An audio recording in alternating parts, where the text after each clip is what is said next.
In today's video, I'm going to teach you how to find high traffic, low competition keyword ideas using Ubersuggest.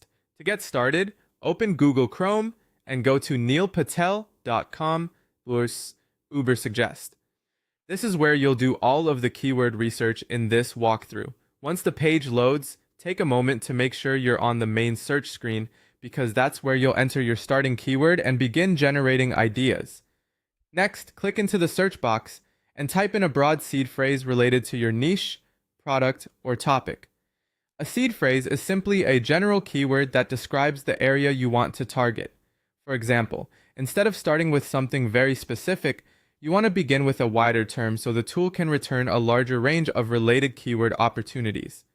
After entering your phrase, click Search to load the data.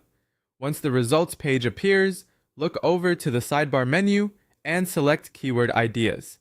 This section is especially useful because it expands your original keyword into a much larger list of related searches, variations, and possible long-tail opportunities.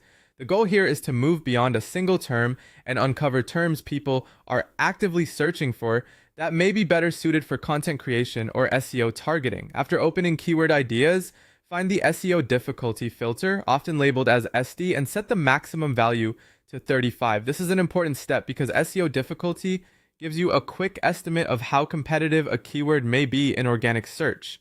By limiting the upper boundary to 35, you're narrowing the results to keywords that are generally easier to rank for, especially if your website is newer or still growing. This helps you avoid wasting time on highly competitive terms that may be harder to win in the short term. Next, locate the volume filter and set the minimum threshold to 1,000. This tells the tool to show only keywords that receive at least 1,000 searches, helping you focus on terms with meaningful traffic potential.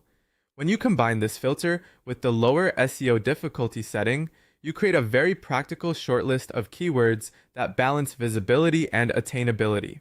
At this point, your results should be filtered to show high traffic keywords that are easier to rank for.